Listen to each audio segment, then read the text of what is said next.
Welcome friends, প্রত্যেককে স্বাগত আমাদের ইউটিউব চ্যানেলে। যে সমস্ত ভিউয়ার্সরা প্রথমবার চ্যানেলটি দেখছেন তারা অবশ্যই চ্যানেলটিকে সাবস্ক্রাইব করে দেবেন এবং চ্যানেলের পাশে থাকা বেল আইকনটি প্রেস করবেন যাতে এই ধরনের খবরাখবর সবচেয়ে আগে সবচেয়ে দ্রুত আপনাদের কাছে পৌঁছে যায়। তো আজকে যে বিষয় নিয়ে আমরা আলোচনা করব সেটা হচ্ছে ওএমআর মামলা। 2014 টেটের যে ওএমআর মামলা গোটা রাজ্য উত্তাল রয়েছে, সেই ওএমআর মামলা অর্থাৎ সিঙ্গেল বেঞ্চের শান্তনু সিট মামলাকে চ্যালেঞ্জ করে ডিভিশন বেঞ্চে যাওয়া হচ্ছে এবং সেই মামলা কিন্তু আজকে অ্যাডমিশন হিয়ারিং ছিল, কিন্তু আজকে জাস্টিস হরিশ টন্ডন স্যার বসেননি, তাদের ডিভিশন বেঞ্চে বসেননি।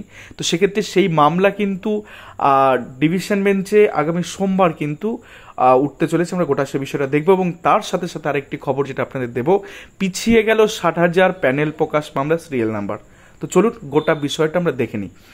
তো একদম শুরুতে আপনাদের যেটা দেখাবো, ওএমআর মামলা ডিভিশনে কবে উঠছে। আমরা জানি যে ওএমআর মামলা ডিভিশনে যেটা উঠছে তার ম্যাট নাম্বার হচ্ছে 1300/2024, আর যেটা কিনা ফার্স্ট হিয়ারিং ডেট 5 জুলাই ছিল, অর্থাৎ আজকের দিনে ছিল। কিন্তু দুই বিচারপতি দ্বয় অর্থাৎ ডিভিশন বেঞ্চে জাস্টিস হরিশ টন্ডন স্যার এবং জাস্টিস প্রসেনজিৎ বিশ্বাস স্যার কিন্তু আজকে বসেননি, যার জন্য মামলাটা সোমবার চলে গেছে অ্যাডমিশন হিয়ারিংয়ের জন্য। কিন্তু এই দিনই কিন্তু মেনশন করে অ্যাডমিশন হিয়ারিং কিন্তু হয়ে যাবে, অর্থাৎ এই সোমবার ডিভিশন বেঞ্চ এই যে সিঙ্গেল বেঞ্চের ওএমআর মামলায় হস্তক্ষেপ করে কি করবে না সে বিষয়ে কিন্তু গোটা বিষয়টা বোঝা যাবে।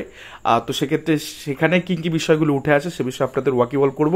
আপাততভাবে খবর এটাই, 8 জুলাই আপনারা দেখতে পাচ্ছেন এই মামলা কিন্তু অ্যাডমিশন হিয়ারিংয়ের জন্য উঠতে চলেছে এই বেঞ্চে। দেন পরবর্তী ক্ষেত্রে পিছিয়ে গেল 60,000 প্যানেল প্রকাশ মামলা সিরিয়াল।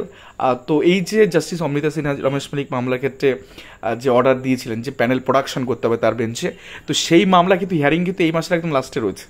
তো এই যে মাস চলছে জুলাই মাস, তো সেক্ষেত্রে তার আগে ডিভিশন বেঞ্চের এটার নিষ্পত্তি হওয়া বাঞ্ছনীয় ছিল। তো সেই হিসাবে গতদিন আমরা দেখিয়েছিলাম যে আজকের দিনে এই মামলাটা 14 নম্বর সিরিয়ালে ছিল, কিন্তু সেটা আগামী সোমবার যে শুনানি হতে চলেছে জাস্টিস হরিশ টন্ডন স্যার এবং জাস্টিস প্রসেনজিৎ বিশ্বাস স্যারের বেঞ্চে, সেখানে মামলাটার সিরিয়াল নাম্বার 14 থেকে পিছিয়ে 17 নম্বরে চলে গেল, যার mat number 244/2023 West Bengal board of primary education and others versus Ramesh Mallick and others, Kaushik Chaudhuri advocate record আছে। তো এই মামলার দিকে কিন্তু তাকিয়ে থাকবে অনেক মানুষ, কারণ এই মামলায় আদৌ প্যানেল প্রোডাকশন হয় কি হয় না সেদিকে আমাদের নজর থাকবে, স্টে ওঠে কি ওঠে না সে বিষয়ে আমাদের নজর থাকবে। ধন্যবাদ সকলে, এই ছিল আজকের আপডেট।